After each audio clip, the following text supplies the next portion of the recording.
Hello and welcome back to Coin Lady channel. We'll spend some time discussing XRP. We will discuss further topics as well.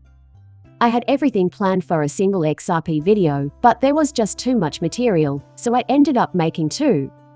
The US Treasury Secretary has warned that sanctions may weaken the dollar.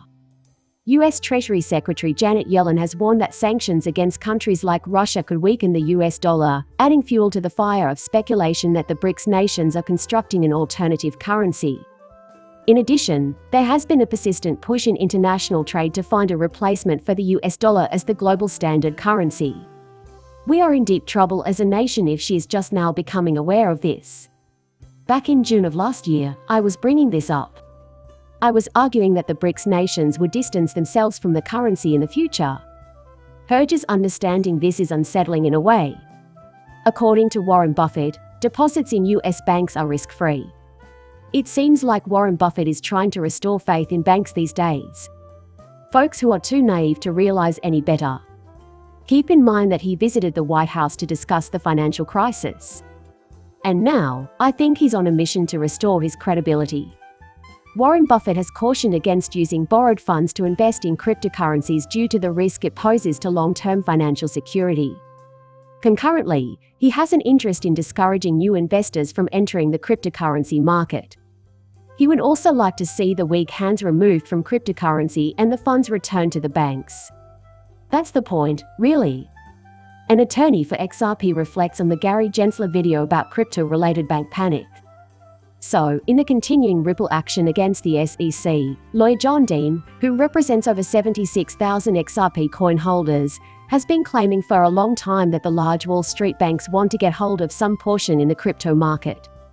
This is why organizations like the SEC are taking their sweet time with new regulations. He showed a video from last year in which US billionaire Tim Draper can be heard telling Chair Gary Gensler that banks are freaking out over the growth of the cryptocurrency sector. Right now, the bankers are collectively freaking out and saying, "We cannot let this happen." According to Draper, everyone is freaking out because of the disruptive potential of cryptocurrencies and the fear that incumbents will use expert media pressure and government authorities to slow down the adoption of cryptocurrencies. According to Deaton's analysis, this is all about defending the status quo, the banks. This is why litigation against Ripple continues. The Securities and Exchange Commission is dragging out the process as much as possible. This entire anti-crypto effort exists because banks are fighting to maintain their relevance by impeding the development of cryptocurrencies. Never lets me down. Even though deposits at US commercial banks are falling at a rate not seen in over 50 years, Jim Cramer argues bank stocks could be the new market leaders. There will be no more deposits. The masses are finally beginning to come to their senses. They have no interest in banking their savings. The bank will never lead to financial success. Now more than ever, people are looking for investment opportunities. Why? Due to the high rate of inflation.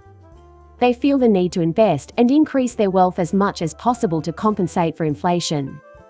Despite the ban in mainland China, state-affiliated banks in China have begun onboarding crypto firms, and Hong Kong is continuing to show signs of interest in becoming a crypto hub. Right now, I think every nation in the world has a fantastic chance. Consider this. An alarming rate of innovation is departing the United States. The economies of nations that encourage such innovation stand to benefit. And if the United States doesn't snap out of it soon, the rest of us are doomed. Because once that new development disappears, what will we have?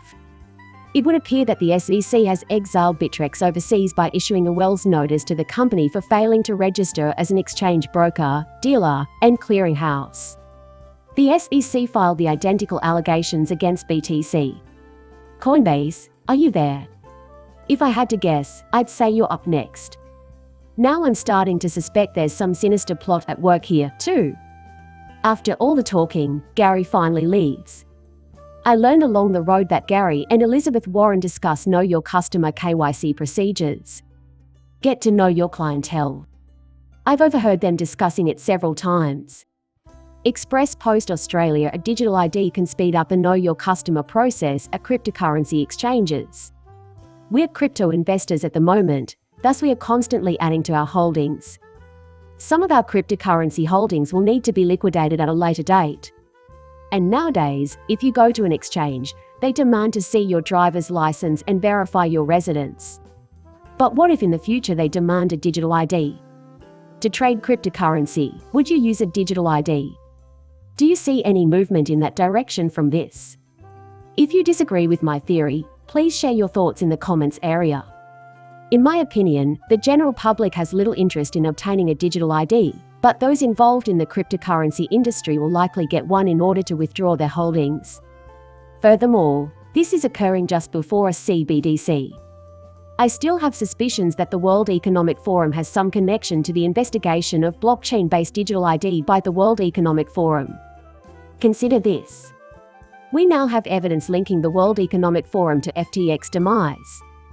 I think this occurred so that crypto rules, among others, could be rushed through the system. A CBDC could be accelerated in this way as well. I still think that's the driving force behind everything that's transpiring presently.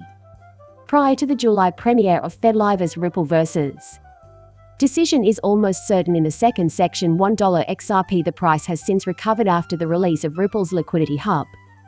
In light of this need, on April 13 Ripple Labs announced the release of Liquidity Hub, a new crypto liquidity platform aimed towards institutional investors. The company claims that the new facility will serve as a global clearinghouse for payout rails for various digital asset markets. However, XRP is completely unrelated to this. Except the expansion of the XRP ledger and the launch of live liquidity corridors around the world will help him reach his goal of $1. This is what will cause XRP to rise in value. And I still have a strong intuition that a lot of cash will come in. When we reach $1, you may expect a flood of fear of missing out dollars. Bitcoin and Ethereum litigation against Deutsche Bank and the CFTC's decision to treat them as commodities a major development in Ripple's battle with the SEC over XRP. The case for Ripple seems to be strengthened by the mountain of evidence that keeps piling up. As I was saying earlier, I still think this whole thing is a farce. Gary's goal is clear, that much is certain. Put off cryptography as long as you can. Still, this court will have to rule on the matter at some time. To this day, I have the impression that she will rule in favor of Ripple and quickly conclude this case. Ordinary people through Gary Gensler, the chairman of the SEC, who was charged with obstructing justice. Furthermore, there is still another petition being circulated. Currently, 31,751 people have signed it. No matter what, everyone needs to get out there and sign this. As for tomorrow, it's a big one.